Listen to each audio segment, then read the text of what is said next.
All right. Hola. Good morning and welcome to another edition of the Blue Review. Look at that. I'm putting up the graphic with Marcus down there, and unfortunately Marcus isn't here today, so I'm sorry I No, got to no, do this to Marcus. you. Sorry, Marcus. Oh, you deleted Marcus. That's it. You're done, Marcus. You're off. It's over. It's over. No. No. Sending our thoughts over to Marcus. Yeah, There's been something going around. Everybody's getting a little sick here and there, so we hope he feels better. With everyone in the family feels good over there. absolutely. Just You wanted got to say sick. that. I got sick. Yeah, Everybody got sick. exactly. I gave it to him through the computer screen. Yeah, right. But okay, I just wanted to say good morning to everyone, even though the Dodgers got the L. Still hoping we have good spirits and this will be a good episode. What we want to do today, Greg, before we kind of recap the game, is just ask the chat as more people trickle in, as you guys kind of head into the chat. We want to ask you where to go today. We got to be honest. We can tell you certain things, right, Greg? We can tell you Glasnow And we struggled will. in the fifth. We will. We'll recap it. We could tell you the offense got shut out for the third time. We will. But we want to know what you want to talk about. So please, we'll be screening the chat a lot. We'll be answering questions. Send them our way. But Greg, I just want to ask real quick, how are you doing? How are you doing after last night's L? How am I doing? I'm upset. I'm angry. I'm frustrated. No, it's just another game. It sucks because you lost the series to the Diamondbacks, and this was the same team that beat you. I mean, we beat them earlier this year, but also this is the team that beat you in the playoffs last year. So when it does work out that way, also you let Corbin Carroll kind of go off again. He kind of got a little bit hot. And that's all that kind of guy needs to just get going. He was starting to move. Christian Walker is stupid against the Dodgers. It's ridiculous. Can I read a tweet from the D-backs? Sure, yeah, because Christian Okay. Walker just does whatever he wants against the Dodgers. Yeah, so to that point, I can't put it up. It's obviously the D-backs property, but the D-backs Twitter just went ahead and quoted on their tweet, Christian Walker at Dodger Stadium may be the best power hitter of all time. Whoever's running their social media team, hey, watch it. yeah, the against the Dodgers, and eventually, you know what's going to happen because it always seems to happen a little bit. There's rumors Christian Walker will somehow be rumored to the Dodgers at some point over in the next couple of years. That did happen with AJ Pollock. There was rumors of Paul Goldschmidt coming to the Dodgers at one point before he went to St. Louis. The Dodger killers. They're always like, just give me the Diamondback Dodger killer. We want that guy. So yeah, there will be a rumor at some point. I guarantee you. Yeah, I don't want to talk much about it because, traumatic. But yeah, Christian Walker, if you just look at some of the numbers, I think they also tweeted the D-backs social media team. He's averaging a homer in every 8.9 at-bats at Dodger Stadium, which is the most by any hitter at a minimum of 100 at-bats. So quite literally the best power hitter at Dodger Stadium of all time. It does feel like he hits 900 against the Dodgers, doesn't it? Right. Like he's just always on base. It's always a home run, and they're not small home runs. They're not like home runs that just barely get over the wall. They're blasted. They're 500 feet, 700 feet. They're leaving the park. Not really, but you know what I mean. They just feel like it's just, oh God, there's another one. Every time he comes up to the plate at Dodger Stadium, I think he's going to hit a home run. And he kind of does. He does. He quite literally might hit one over to LAX next time we see him in LA. And speaking of LAX, here at the Blue Review, we're presented by Los Angeles International Airport. And of course, our friends over there at LAX are changing the travel experience, reducing traffic, saving guests time, and just transforming that travel experience. So if you want to find out more, you can check it out at flylax.com/transforminglax. But enough about Christian Walker, Greg. I see the chat in there. Like we said, we want to screen the chat, answer your questions today. No Marcus today, so we want to just interact with you guys. We want to have you as our third person in the chair. So first question up comes from Denny Cortez, Greg. This one kind of hurts. So it's more of a quote, not a question. It says, the Mookie shortstop experiment should be over now. I feel like it's taking a toll. Greg, what do you think? No, I'm not ready to end the Mookie shortstop experience. I don't think Mookie wants to leave, and I don't think they want to move him out. And also, it really gets into who do you put into that position if you do. Miguel Rojas is great. He's a very good shortstop. However, he is not an everyday player. And he's a good defensive shortstop, but he's not going to give you what you need on a day-to-day basis, especially not on this team. And actually, Gavin Lux has been pretty good. I don't hate to say it. I'm happy to say it. He's kind of on a little bit of a hot streak. He had 2 hits last night. He had 2 hits the night before. He had a triple the night before. He had a double last night. He's starting to find the plate. So you kind of need him in the lineup there at second base too, especially at the bottom of the lineup where nobody can get a freaking hit. So I'm not ready to move off on Mookie yet. The 7 errors are a problem. That is something that's bad, but it was a lot early on. It's kind of slowed down a little bit. I know he's had a couple recently, but I trust Mookie to get better, and it's still early enough in the season that I feel like he can figure it out. And you still have a pretty decent lead in the division. It's still, It's still 7 games in the division, and you're gonna be right there at the end anyways. I would give him a little bit more time. I don't think it's time to end that experiment. Do you think it's time to end it? No, I think I would tend to lean more towards you. I know that it's as a Dodgers fan, it's okay and appropriate to, react this way early on. But I think, like you said, I mean, you look at some of the shortstops right now who are near his what do you want to say, air number right now. I mean, you have guys like O'Neal Cruz, Ellie De La Cruz, who are always in the news about being these freak athletes and these amazing stars. They already got 10 airs, Good point. I think he's a fielding percentage right now of like over 960. I get that the 7 airs are a problem, but this is honestly a learning experience right now for him. He is learning and growing, and to have a 7-game lead in the National League West right now and still have a 3.5 WAR, I think Mookie's gonna be just fine. I saw Ruben Flores in the chat bring something up real quick, and he says, I don't think Mookie at shortstop really affects all that much when it comes to some of the losses. It's not necessarily because of those 7 errors. Nope. There are much more pressing matters. Yeah, there's a lot more pressing matters, and you're right. And Ruben's right too. That it's not affecting that. There is an error here and there, but it allows a guy onto first. And if that runner comes around to score, that's one thing. But if you end the inning or in a double play or you get out of the inning, it's just extra pitches on the pitcher's arm. But for the most part, it has not affected too much. I'd have to see how many runs have been allowed after an error. But for the most part, I think it's been pretty dialed down a little bit because the rest of the infield has been very, very good. So yeah, you're right. There is more pressing issues, and we've talked about it. And I think one of the ones that we need to get into is Andy Pages, and Andy Pages is very much a problem right now. And it's more so like we were talking about yesterday with Marcus. He has a runway. He will hopefully figure it out. He has to make the adjustments, but he is not catching up to fastballs. And Marcus was saying like, oh, I would never throw him inside pitch again, but he's striking out on pitches middle, fastballs middle, and he's swinging right through them. That's something that he needs to adjust. I understand not being able to hit the sliders and the curveballs and the sweepers and the splitters and all the pitches that are with so much movement and moving all around and outside the plate and all that. He's missing pitches that are right there for him that are very much home run pitches or even just getting on base pitches. So there's something that's going on with him that he has to make an adjustment.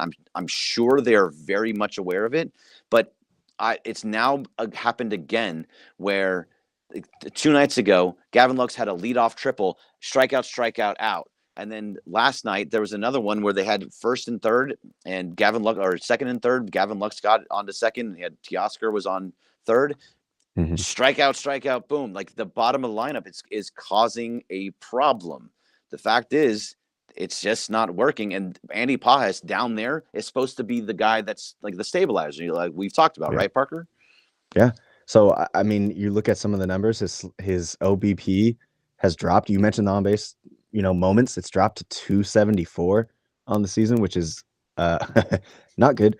Strikeout total has upped to 39, and a lot of those strikeouts are because he's just first pitch swinging. I saw Stone Steve Mason in the chat mention that Freddie's pressing at the plate badly. Big time. If you want to talk about pressing at the plate, though, we got to stick to Andy Pages right now because that man is just consistently doing the same thing over and over. Like you mentioned, and we talked about yesterday, those first pitch swings, he's just, I mean, middle, Yeah. middle. You got to make contact at the very least. Uh, so who knows what's going to happen with this situation? We kept talking about the last couple weeks how he's here to stay, but is that really true now? Is Outman maybe going to get that jolt now that he's like been sent, he was sent down, optioned, whatever it was, and now he has to kind of mentally be like, well, shoot, don't want that to happen again, and maybe he ends up stepping up again.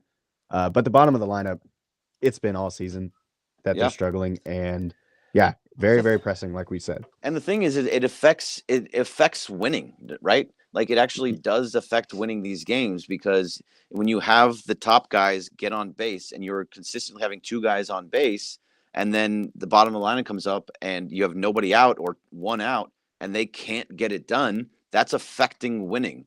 And I don't think this is any sort of like panic by any means. I think it's just talking about what that problem is. And the bottom lineup has been a problem all season long.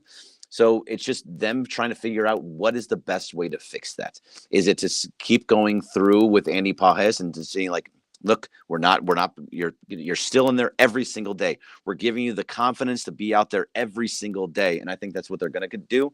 Or it's kind of giving him a day off and seeing what Miguel Vargas can do. He had a couple hits the other night for the first time. So he's just come up, but maybe giving him a little bit of options in left field and, moving Hayward over to center or whatever it happens to be. You have to find out how that outfield works, but the bottom of the lineup needs to come through when there are runners on base.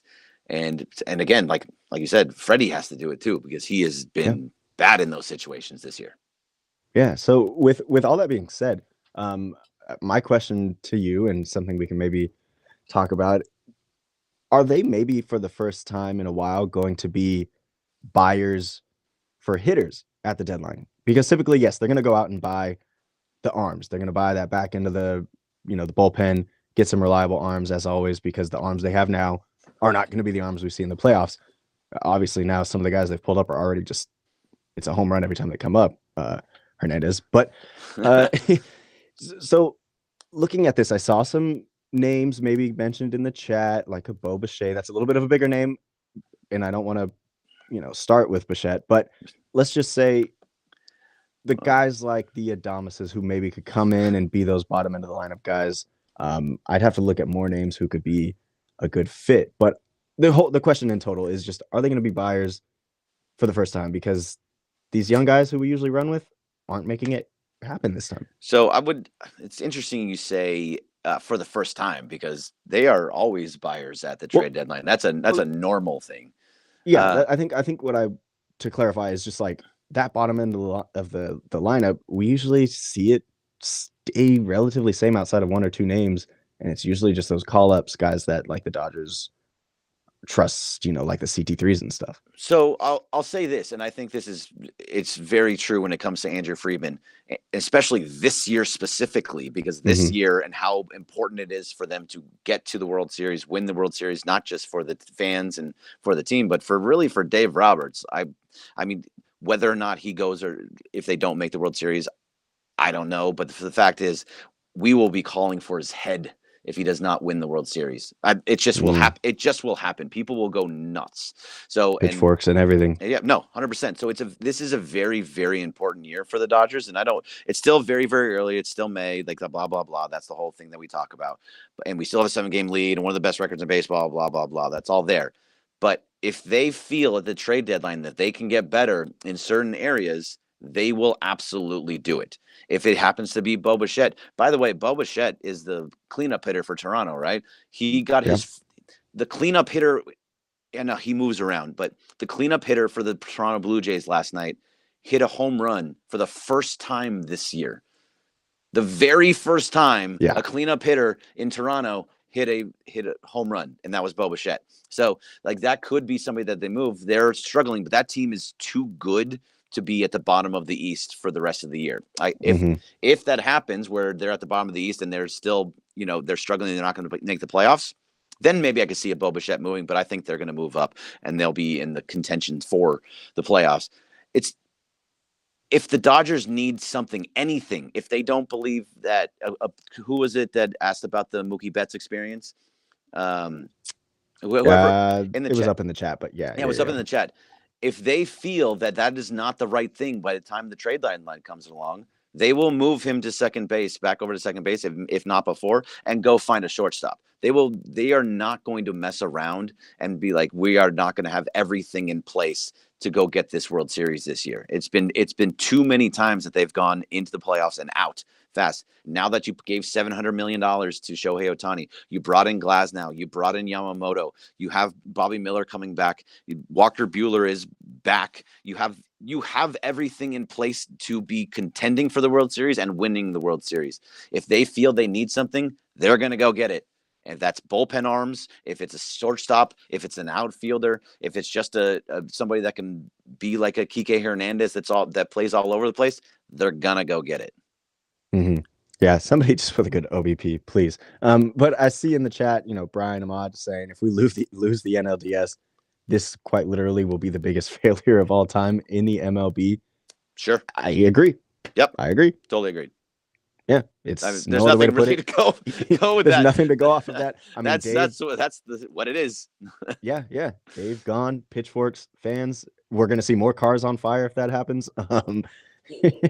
Speaking of, I know I saw Marcus's tweet and his text and I saw all the tweets about it. Dieter over there, the organist for the Dodgers, playing the Billy Joel. We didn't start the fire when that car went on fire. Amazing. Ruthless. So comedy genius. I love that guy. So shout out to Dieter over there at Dodger Stadium. So let's see. Let's field another question from the chat. If we're looking over here, I'm seeing some more things about, shortstop. We kind of got into that. Some playoff scenarios looking way ahead. But let's see. There's no shortstop that they can go get. The best are not available. They need a center fielder, a 7, 8, or 9 guy. So yeah, out there in the outfield. I think that's what the fans want to see now that Pages is struggling. Yeah. Hayward hasn't really had much chance to get back in the groove of things. I don't know how long we want to give him, but no, he's going to get plenty of time as well. Yeah. So I was watching Hayward last night and the night before. Like he's turning on these pitches a little bit too much, but he still has so much power.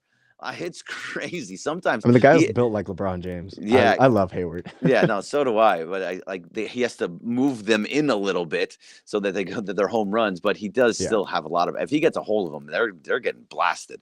But yeah, no, it's not about shortstop. He mentioned that there's no shortstop available. I'm not saying there's a shortstop available. I'm saying if that's the way that they feel that shortstop is the problem, they will fix it, and use whatever they have in the minor leagues. The minor leagues is good right now and has a lot of dudes in there.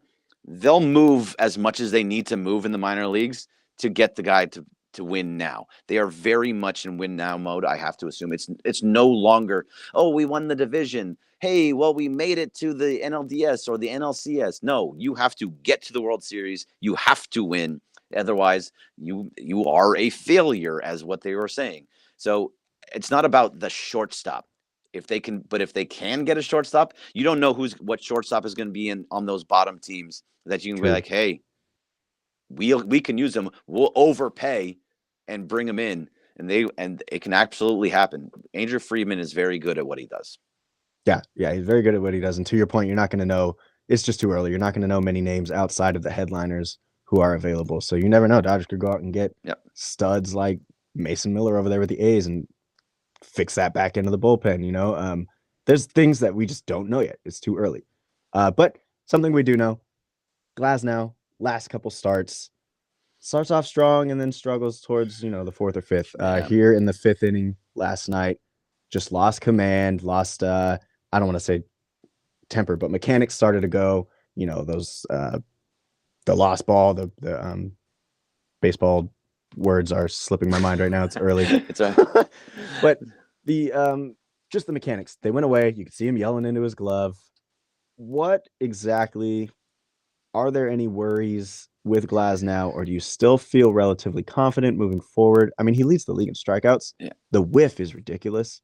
It's just sometimes his mechanics starts to go away as he gets deeper into pitch counts. So yeah, that's exactly what it is. I don't think it's so much a worry. It's the only thing that would be even a slight worry that's not much of a worry is it's 2 starts in a row that he kind of got hit up a little bit. It's only been, I think, 3 times in the entire season so far. No, I think Glasnow will be fine. But it's the same thing that we were talking about with Yamamoto the other day, is that these guys, or Gavin Stone, I mean, sometimes, and it's every pitcher in the league right now. You get to that 5th, 6th inning, and and your pitch count just shoots up. You lose a little bit of mechanics. You've now seen these hitter 2, 3, or it's either the second or most likely the 3rd time you're seeing that hitter. That's why analytics are there. That's what every analytics say. That's why Blake Snell was taken out after the 5th inning so much, or the 6th, because you didn't want him to see the lineup the 3rd time through. So I don't think that's now he can't even see them the 2 times through, but yeah, that's a little giant shade. Yeah, exactly. I'm glad that was not a thing that we did, but that's just kind of how these things are working right now. I think Glasnow is a different type of guy. I don't think he's like Snell in that sense. I think he can very well be good and go 7, 8 innings and get to 110, 120 pitches and do all those types of things.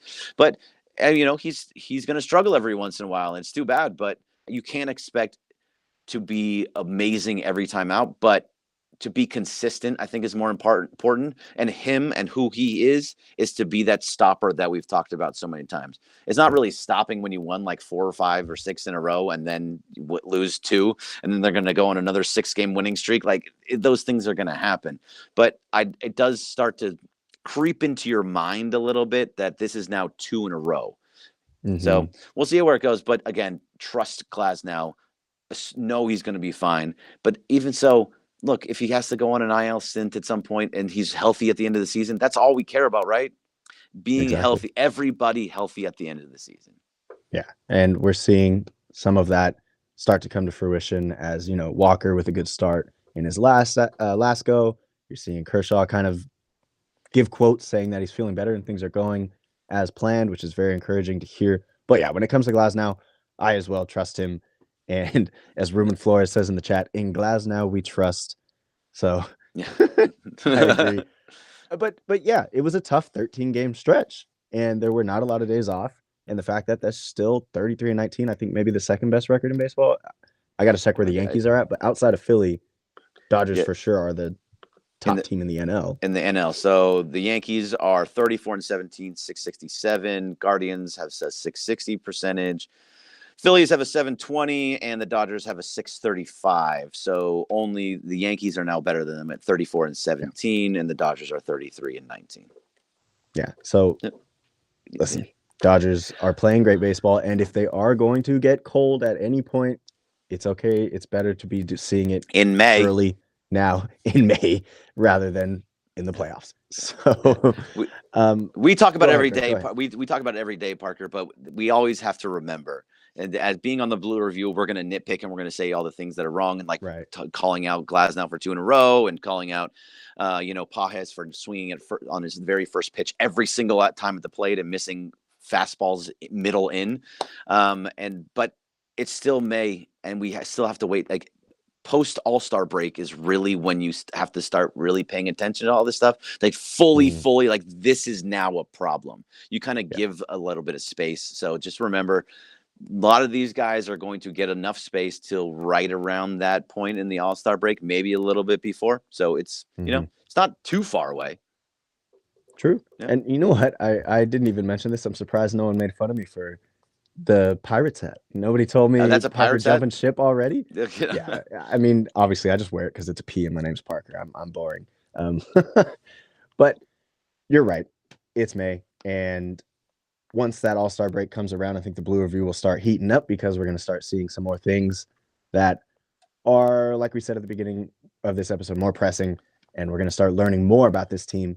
But right now, this team is also in their own learning experience. There's so many storylines going on with Mookie at short, with Freddie's kind of struggle, even though he's still a top hitter in the game, with, Glasnow, Yamamoto, all of these big storylines. I'm happy that we get to talk about on the Blue Review, and we will continue to do so. I just want to say thank you to the chat because we fielded your questions and we want to do that more often. So by all means, continue to be interactive with us. Continue to just send in some questions. You could always interact with us on Twitter as well with those names down below. And Greg, good episode today. I hope that today is a better day than yesterday after the L. Yep. I will let you send us off, but thank you as always to the chat. Yes, I'll say peace. Thanks, Parker. Yeah, thank you very much to the chat. Like, keep being in here, keep talking. We're gonna we have to make more of an effort of paying attention to the chat and making sure that we answer the things that are going on in there and realizing what you are saying. So we'll do more of that moving forward. We'll back tomorrow with Marcus Grant. We hope. Greg Bergman, Parker Bell, Marcus Grant, hopefully back tomorrow. This is Blue Review every day, 9:30 to 9:55. Thank you to LAX, and we'll see you mañana.